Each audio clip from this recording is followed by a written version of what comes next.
Okay, so this section is about polynomials, and we're going to. It's very important that you be able to identify what's a polynomial, um, and it goes through various skills you need in the beginning, and then it says these are polynomials and these are not.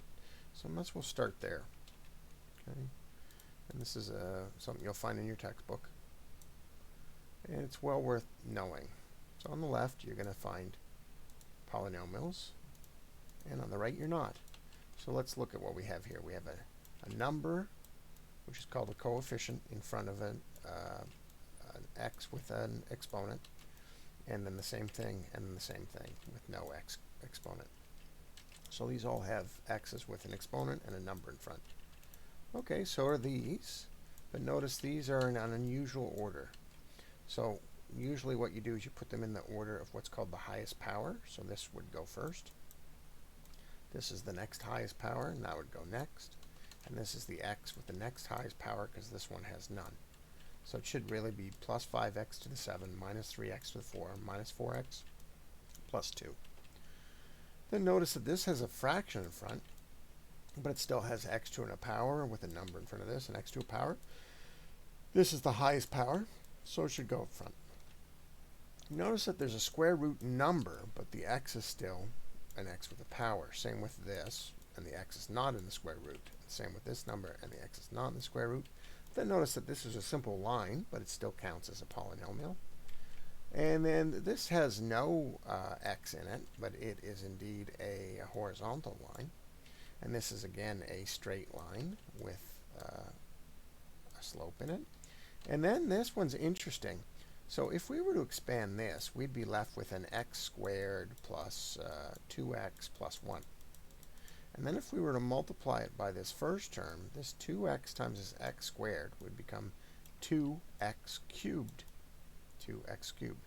And then a whole bunch of other terms as we expand it. You should also learn how to expand two polynomials. There's quick methods. But my point is the highest term we're going to get here is x cubed. Now that can be easily determined by realizing that when this expands to the square, it's going to be x squared.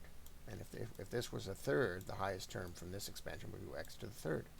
Once you realize what this power is, you can multiply it by the largest power in this polynomial and instantly realize, because this is x to the 1, so you add their exponents, and you instantly realize what the biggest term is going to be on expansion. That's an important skill to spot right away. Let's look at the right. Why is this not a polynomial? It looks very similar. Well, that's this time because the x is in the square root. What about this one? Well, this time the x is at the bottom of a fraction. So it's a rational. It's not a polynomial. It's a rational fraction. And this is a root. That'll be a root function. This is a rational function. What about this one? This one looks good. Good. Good. Good. Oh, what does that mean?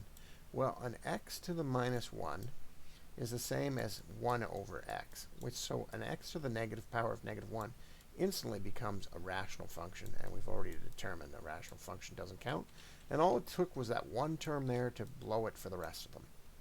What about this one? It looks like it has some numbers in front of x terms. Yeah, but this is all at the bottom, and this is all at the top, which makes this one a very complicated rational function. What about this one? There's an x in there with a number in front. Well, that's 4 to the power of x, so this is a growth curve. So if you were to label each of them, you could realize, oh, these aren't polynomials. And this first one's a root. This next one's a rational. Don't know what that is all about. Oh, it's news. Okay. This next one is almost, but it ends up being a rational because the last term. This next one's a rational. This next one's a growth curve. What about the next one? That's obviously a sine curve. What about this next one? It looks good. Oh, wait, we've got x's and y's. That's a problem. But we also have y to the negative 2. So if I put y to the negative 2 and then rationalize it, this whole thing becomes a rational curve.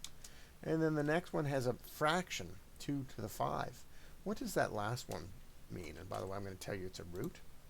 Well, when we have 2 to the power of 5, 2.5 like that, x to the power of 2.5 is the same as x to the power of 5 over 2. Well, this 5 is definitely a power, but this thing here, if we break it down, it becomes x to the 5 to the power of a half. Well, this half, anything to the power of a half means a square root.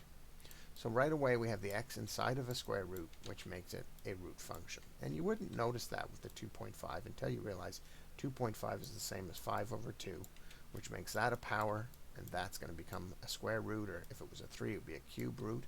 But whatever, it makes it a root function. So you can see, you can find reasons why these are not rational expansions. Now, for this situation, you're going to need to understand the different, how to determine what we're dealing with. And in this case, you've got to look at the powers over the x's, the biggest power. And you've got to understand why something is something. So remember when I said this one is got the powers mixed up? Let's put the powers in the correct order. That's the biggest power. That's the next biggest power. That's the next biggest power, and that's the next biggest power. So that's now the correct order. This is the biggest power. And there's an invisible plus in front of all these numbers in the front. So we can see this is an x to the 7, and you don't care about the other powers. This is going to be what we focus on. So that's an x to the 7. And this is an x to the 5, even though it's got a minus 3, and we'll explain what the minus does later. But that means it's an x to the 5 is the biggest power. So it's very important to find the biggest power. Okay, now what was I doing with these? This is x to the 1. This is x to the 2. This is x to the 3. This is x to the 4. Sorry about my handwriting. This is x to the 5. Let's discuss them. Oh, I got a knock at the door.